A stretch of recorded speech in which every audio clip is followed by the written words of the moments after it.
All right, good evening, everyone.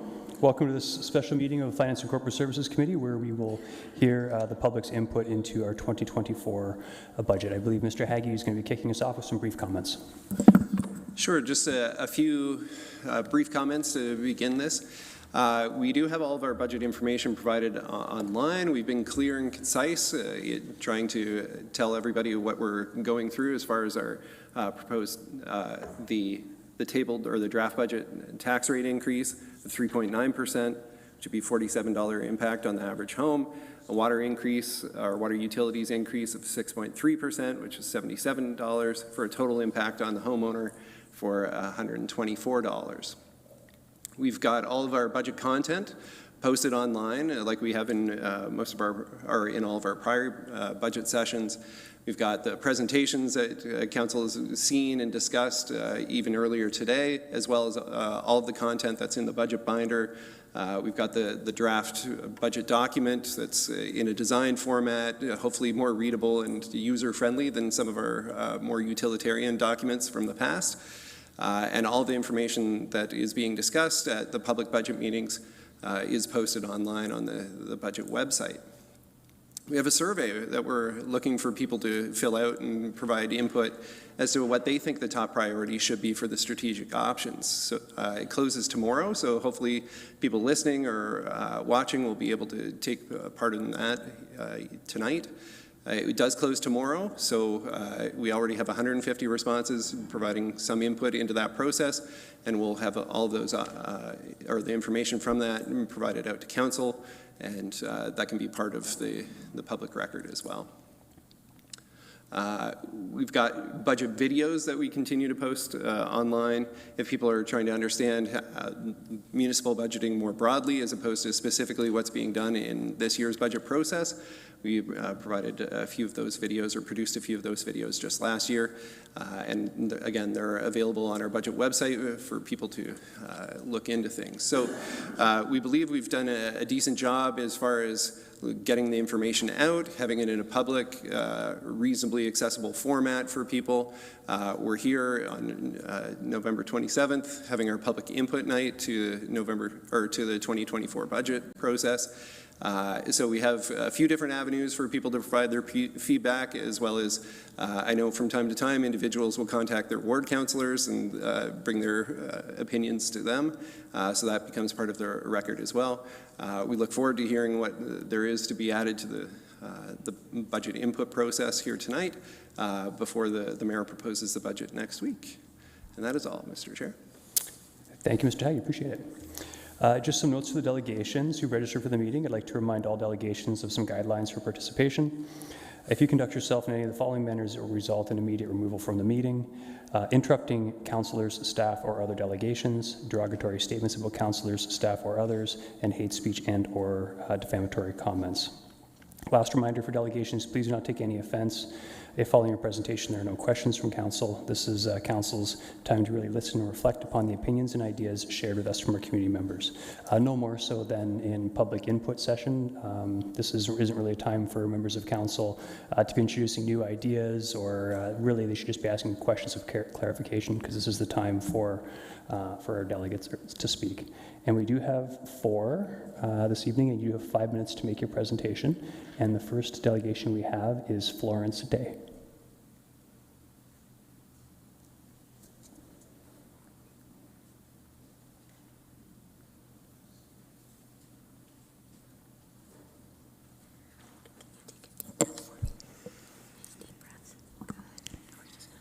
Good evening, Florence. Whenever you're ready. Hello, my name is Florence. I'm 10 years old, and I go to JF Carmichael. Thank you for the opportunity to speak with you today. When I was little, I loved riding my bike around. I remember the day I learned to ride a two-wheeled bike. I was 5, and both my parents were there. I took off down a small hill, and I was actually doing it. I must have been shocked because I noticed a metal pole in front of me. I couldn't stop or control. My legs were wide open as I crashed into the pole. I was laughing and crying at the same time. My parents just laughed. As soon as I learned how to ride a bike, I was riding through my neighborhood.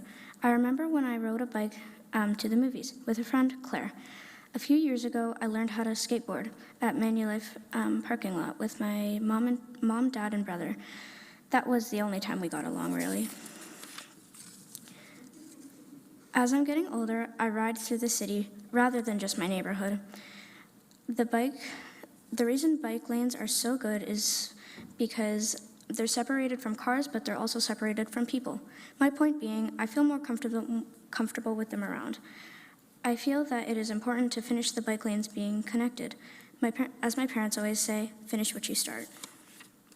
Thank you for your time. I hope you know how important the bike lanes are to me in the city. Do you have any questions? We do, Florence. You did very well. Very well. There are 3 members of council that have questions for you, beginning with Councillor Johnston. Thank you, Chair Davey, and thank you, Florence, for coming in. This is really exciting to have you here and to have you speak about our bike lanes. So, is your favorite thing that you're separated from the traffic then? Mm-hmm. Yeah, it does feel a lot safer. And when you're riding on the bike lanes, do you find that it's nice to be able to go from one street to another where they connect? Yes. Yeah. And what's your favorite part of that piece? I really like how safe it is and how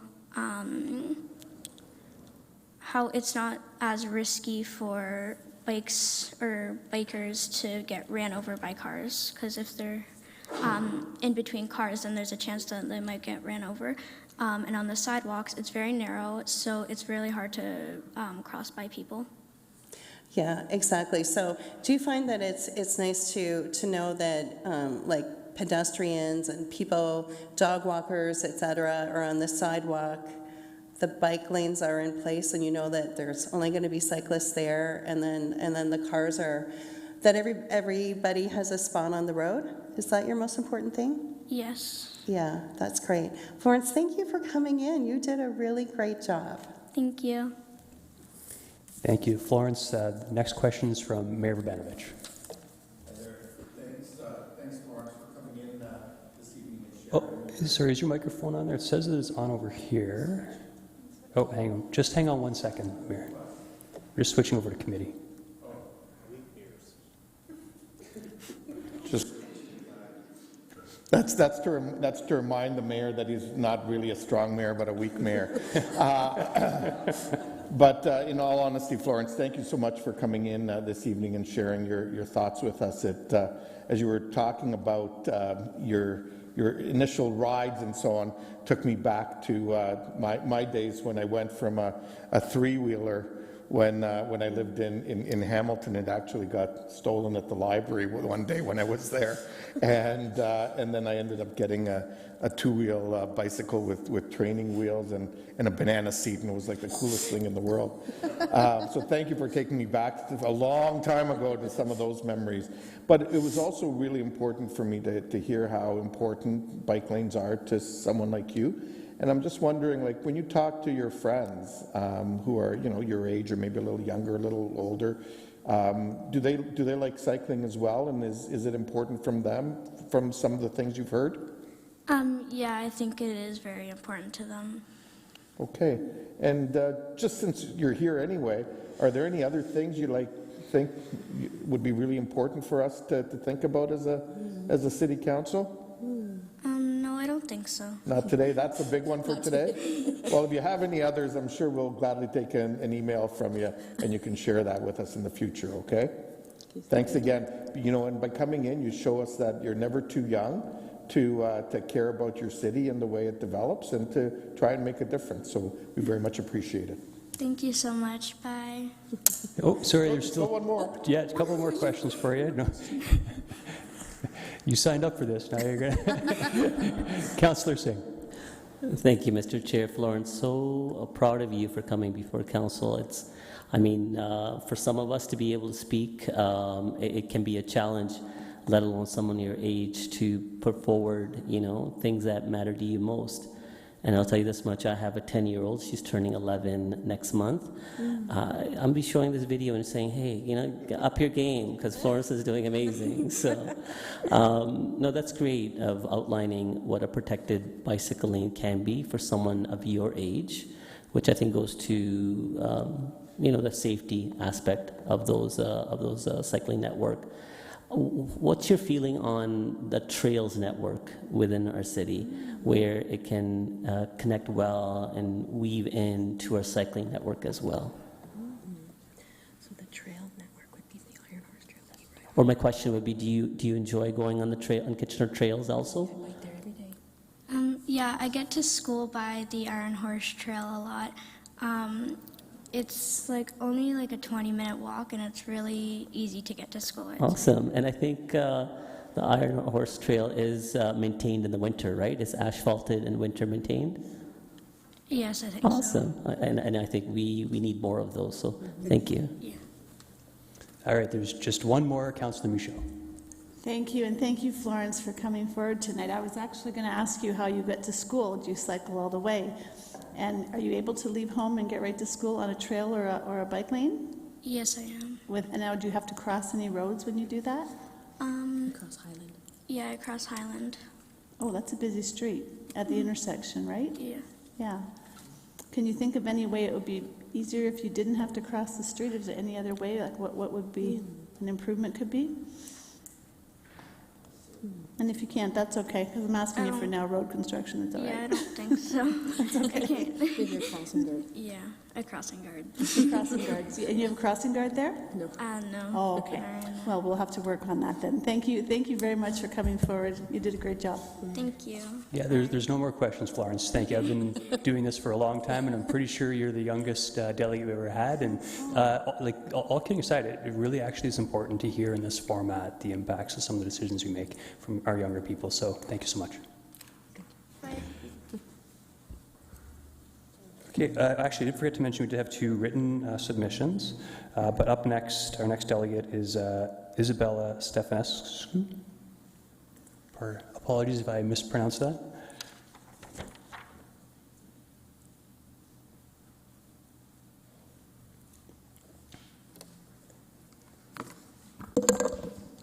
Well, that's a hard act to follow. Good evening. Good evening, Mr. Chair, Mayor Barnevik, members of the council. Ladies and gentlemen, my name is Isabella Stefanescu. Stefanescu. I'm an artist. Every 2 or 3 years, I come in front of you to talk about some issue to do with the arts. Things like remuneration for the artist in residence, things about 1% for public art, Globe Studios, Kafka, in the Arts Matrix. But tonight I'm in front of you as a private citizen. I'm going to talk about arts as usual, but I am one of the many citizens who have stepped forward to support the Kitchener-Waterloo Symphony Players Association in their effort to renew and restructure a new Kitchener-Waterloo Symphony Orchestra. We donated money.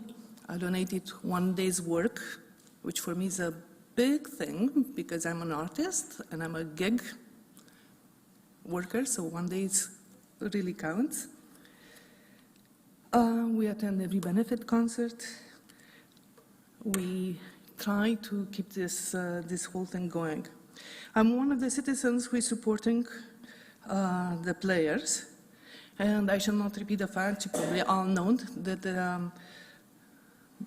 the community and the players were all blindsided by the fact that the board decided to give up on this 78-year-old organization.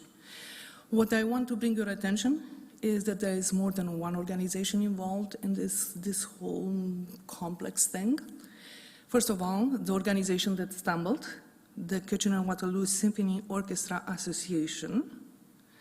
So the board resigned, but it still has a membership. Anybody who donated $80 or more in the last financial year, that is before the 31st of July 1923 is a member in good standing, and when they get together, they could elect a board. Second, we have the Kitchener-Waterloo Symphony Orchestra Association Volunteer Committee, which is the registered charity, has a full board and is still in action, and it's working to get all this thing all going. Third, there's the Kitchener-Waterloo Symphony Foundation, which has assets listed in the Canadian Revenue Agency site of registered charities. It has assets of over $2 million, and the mission to use its revenue to support the Kitchener-Waterloo Symphony Orchestra and classical music in the region of Waterloo. And finally, there's the Kitchener-Waterloo Symphony Players Association. Basically, the musicians of the symphony who have organized very quickly and put on a fundraiser and a number of fundraising concerts. And over 3,000 people stepped forward and donated. None of those donations were receipted because they're not a registered charity. And every one of them wants to see the symphony back. Our symphony has a huge civic footprint. And all these people believe that this high-caliber orchestra playing in a world-class concert hall is something worth of great civic pride. Our symphony is an exquisite instrument. Over 50 top-drawer musicians who have learned to play with each other, to be mindful of each other's sound, to trust each other, and together play some of the most glorious music ever composed. Now, does this make economic sense? Well, actually it does. The most important item needed to favor economic development is trust. But nobody goes to the symphony because it makes economic sense.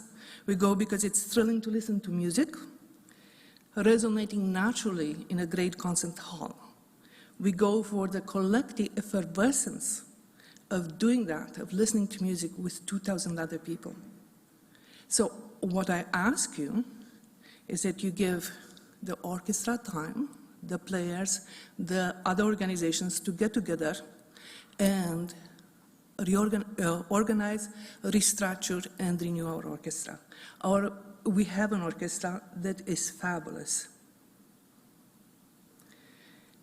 The Kitchener-Waterloo Symphony Orchestra will be back. Please be ready to support it. To paraphrase Ben Franklin, we have a symphony if we can keep it. Thank you. Thank you. There's only one in the queue for questioning, Mayor Rabinovich. Well, thank you very much, Chair Davey, and maybe more a comment than a question. And Isabel, thank you for coming in this evening and sharing those perspectives.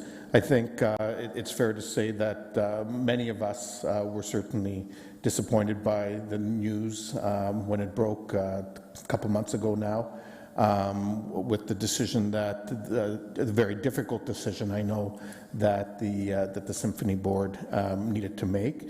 And I know there are, as you've indicated, a number of parties who are exploring what the future might look like.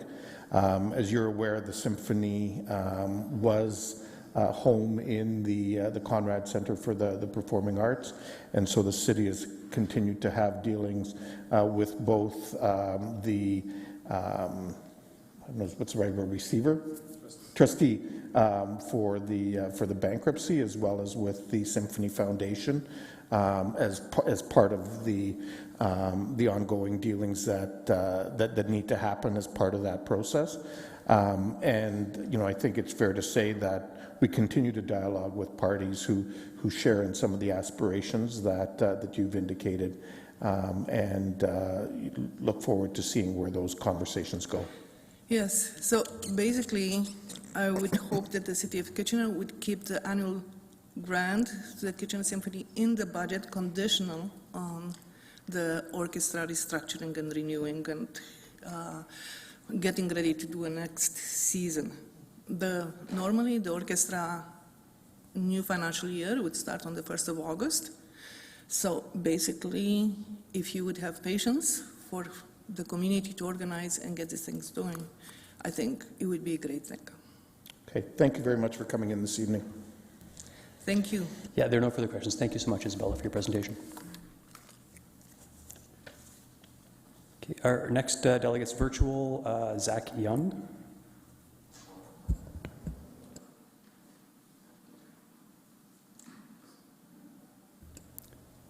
Good evening, Zach, whenever you're ready.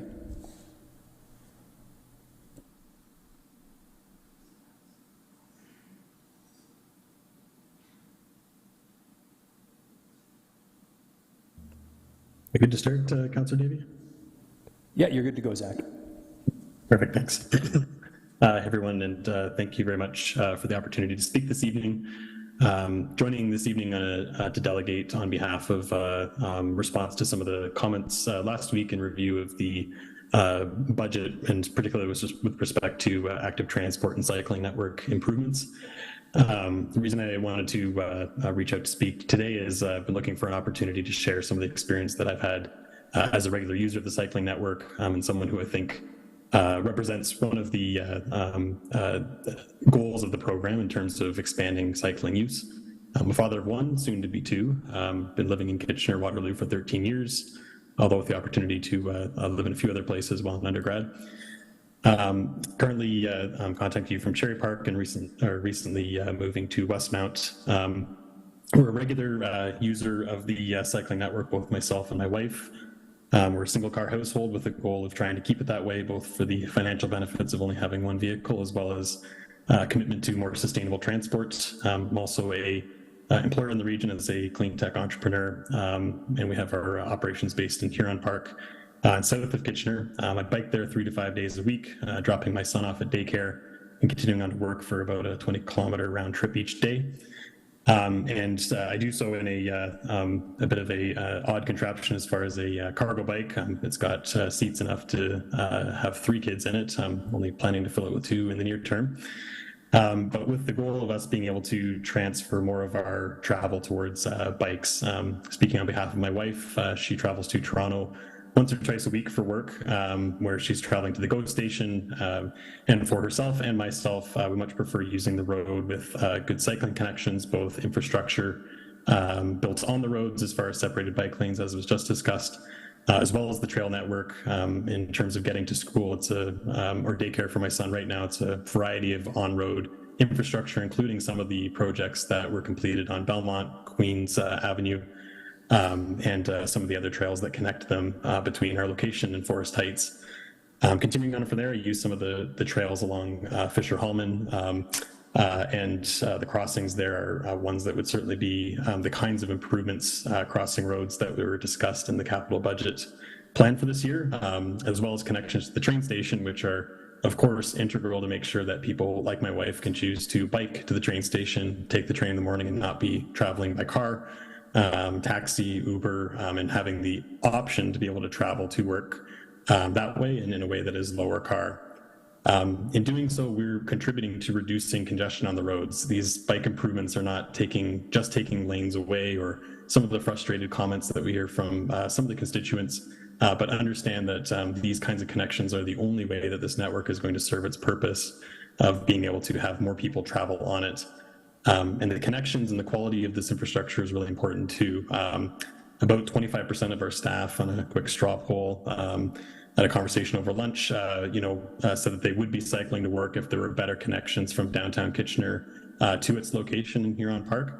But unfortunately, because of some of the barriers like crossing at Fisher or Homer Watson in Ottawa, and some of the other poorer connections that there are between the different cycling parts of the network, they've instead chosen to take some of the more limited transit options on the bus, or are simply driving to work when they otherwise might not have. Again, if we're committed to reducing the amount of car use in the region, improving the capacity of our roads and making travel for those who are using cars more pleasant, having these cycling network improvements are an important part of that. And it's worth considering the fact that these hundreds of thousands of dollars that are being discussed here in a discretional budget are still a fraction of what would otherwise be paid for reconstruction, resurfacing on an annual basis for our roads. And so all of this comes back to an emphasis that I think that these investments are important to continue on and to make the best use of the investments the city has already made in improving the network both downtown and into the outer wards. And it is a component of fiscal responsibility unto itself to find other ways to move people through the city that are more cost efficient, are less damaging to the roads in terms of the amount of car traffic on them, and can help to reduce the amount of expansion that may be necessary in the future to move our densifying city around and get them to both their places of work where they get groceries, takeout downtown, and other activities, as well as providing the opportunity for my sons like Florence to be able to be biking to their activities.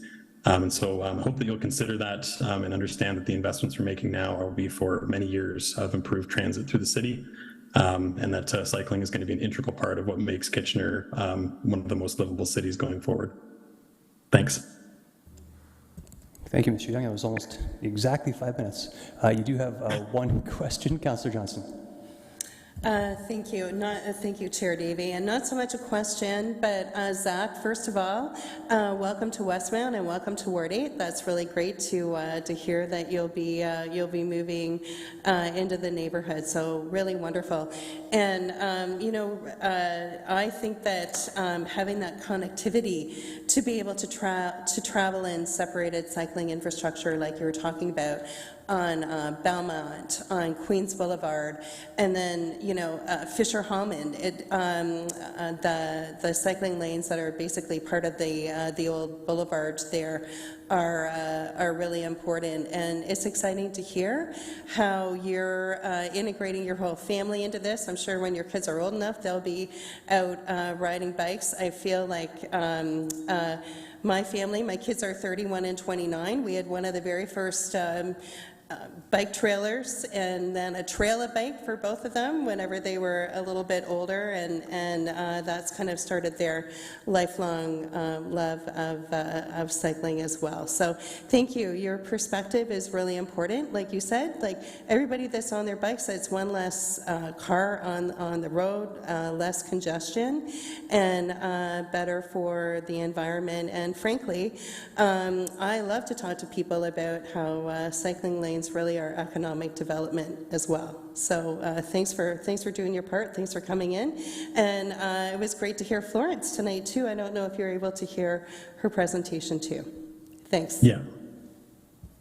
Thank you. Yeah, thank you. There's no one else in the queue. I thought I actually heard a shout out to Florence there. You two are definitely on the same team. But thank you so much for your time tonight, Zach. Appreciate it. Thank you. Okay, so I understand that our next delegate, supposed to be virtual, Sam Laban, will not be available till about 8:30 or so. So, Mr. Mayor, you may have to, in the middle of, or after we finish up with the next item, I have to refer back to him. And the final delegate then would be Ms. Janice Jim.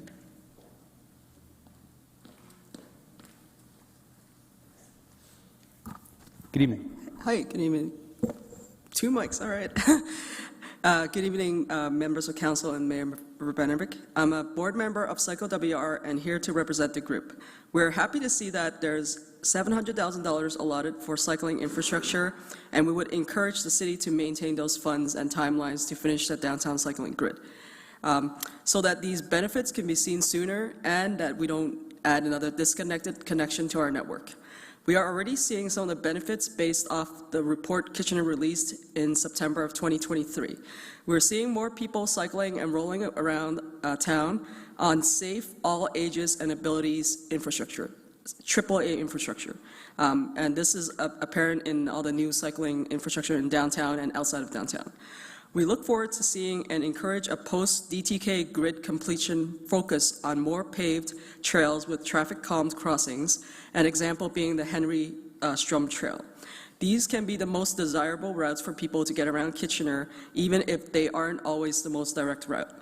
We also echo what Councillor Schneider said last week about speeding up better wayfinding along trails so that the names of the trails are clear and people don't need to pull out their phone to see which streets they're crossing or if they're headed in the right direction.